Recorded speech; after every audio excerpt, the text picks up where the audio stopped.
Look, there's got to be somebody out there who can get rid of her, man. It's getting annoying.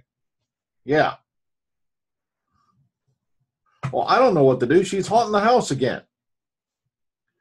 You know how tough it is to take a dump when you look up and suddenly there's Clara frickin' Oswald? I'm not kidding. I'm in there Donald ducking it on the bucket. And I look up and next thing you know, oh, hello, doctor.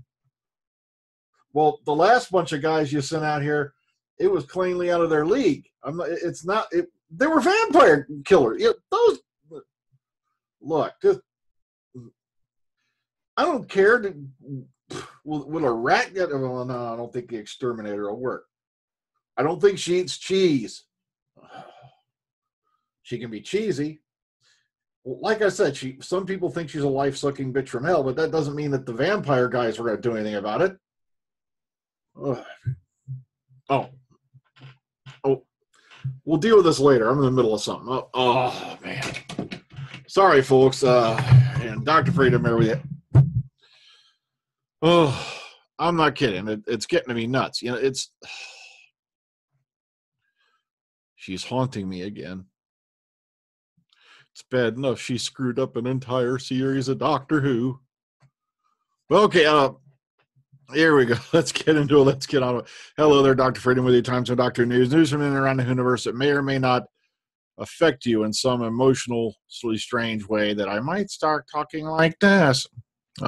Often imitated but never irritated. Okay, it's just weird stuff going on. Okay, so let's just get right into the news, shall we? There's not a whole lot, but and away we go off into TV land. Computer land. Okay, now the BBC insists that there is no breach of copyright over the use of the Brigadier's grandfather in the Doctor Who special. Now, according to this, Andy Frankham-Allen, creative director of the Brigadier Lethbridge Stewart creator Mervyn Haseman's estate, has now downplayed any conflict with the BBC and also explained how the Brigadier's daughter Kate was approved for Doctor Who. He goes, quote, Kate was created under license by Haseman himself in 1995. The Brig's grandfather was believed to be Alistair Sr. for almost 20 years. Now, a solution was achieved for Twice Upon a Time that maintains the integrity of both concepts. So, no, despite the mirror, there is no row. Now, for you folks who've been asking, and the character of Kate first appeared in an unofficial Doctor Who spinoff that was called Downtime and was later, reappropriated by the official series in the Moffat era. And then Mark Gatiss, the captain, is an entirely new character. Now, they're claiming here, hang on, let's zoom down a bit because, all right, here we go. Now, once again, this guy, Andy Frankham-Allen, said, quote, now characters are considered creative works and are protected by copyright law, and as such, we reserve the right to determine what is officially part of our intellectual property. Now, if derivative works are created without permission, then we will determine if or how they fit into our intellectual property, and we reserve the right to accept or reject any additions to our intellectual properties. However, in a recent statement, a BBC spokesperson said, this claim is without foundation. There has been no breach of copyright. And it's right there. It's out of Gatiss's mouth, even though they tried to keep it vague right up to the very end. Amongst the many gifts Doctor Who has given to me, it actually ended up being the Brigadier's grandfather. I couldn't have imagined it anymore. Sorry, I can't do Gatiss for shit. But the Christmas episode ended, of course, with Peter Capaldi saying, okay, I'm done, I reject. And that's about it. So basically now the BBC saying basically it's like there is no lawsuit, only Zool. You see, they're kind of, I told you, this is exactly what's going to happen. They're going to sit back. They're going to wait for this to fade out of the media. There'll be a payoff, and then you'll never hear about it. It'll be settled quietly out of court. They'll slap them a few $1,000s. Yeah, how about slapping Raymond Cusick's family a few $1,000s, you bastards? All right, but okay, in defense of the Doctor Who TV movie, Paul McGann's debut is not the dud it's remembered as. Now, right here, quote, now, back in 96, 97, when the pilot failed to go as a series, you're disappointed for a day, but only because maybe you saw pound signs. McGann told Digital Spies 20 years on, 2016. He goes, my kids were little, and that might have taken care of them. It was a nice big contract. But that's what living in the arts is like. 1 minute it's there, next it's gone, and you're doing something else. And what they're basically going on about is it wasn't as bad as it looked. The thing is, now I sit back, I watch the 96 movie, and I enjoy it for the parts that I like.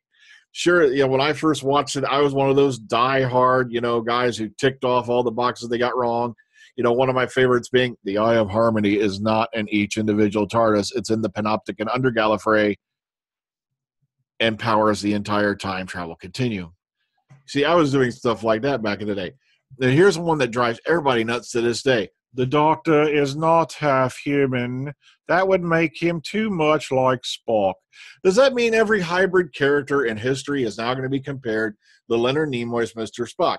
A very iconic American character, yes, but no. I prefer to think that, yes, now this is my opinion, so don't go, ooh, that the Doctor is half human, because it explains a lot of things. Of all the planets and all the universe, he took his daughter to Earth to hide. Let me see. Has trouble with regeneration. When it seems like other Time Lords just go, it's done. It's like, I got to go to the bathroom and crank off a regeneration. It's not that difficult for everybody else. So that's my opinion. Plus, it's been kind of hinted at a little bit. But, of course, Moffat won't come out and just say it, because he knows there's a lot. This is another one of them topics that makes Whovians want to go out and beat the shit out of each other with barbed wire covered bats. They want to go Negan on each other's head. Well, that's a whole nother fandom, but well. So that's what's going on with that. So, and it just goes in a little bit about it, the background and all that. And now some of you folks may know this, but I interviewed Daphne Ashbrook about a year or so back. You can look it up in the interviews playlist on the page. Basically, there's been a lot of talk as to why her character and, of course, Chang Li have not come back for Big Finish, even though the actors Yi Ji So and herself have appeared as other characters. And she told me, basically, look, they still to this day have no idea even who freaking owns those characters. It was all in some kind of legal limbo, because it was a crossover between, the BBC, Fox, and all these other little things.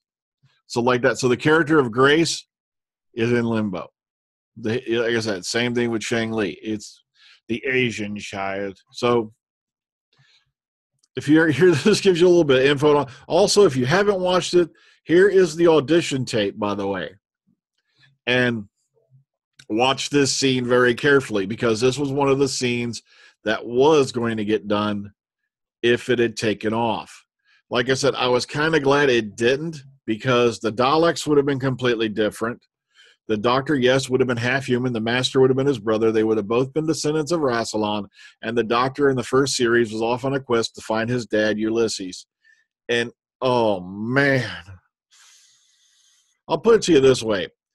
You'd have probably rather replaced your toilet paper with sandpaper. Okay, it was... You would have rather locked yourself in a room and listened to about 30-odd years of Justin Bieber music than... Okay, all right. So it was just wasn't really well thought out. All right, Doctor Who season 11 air date, cast episodes, and everything you know. And I love this nifty little clickbait right here, because guess what? There is no air date, and that's one of the reasons I'm bringing this to you. Here's everything we know about series 11 so far. We ain't jack shit. Oh, come on, Goofy, let's write an article. They don't know jack.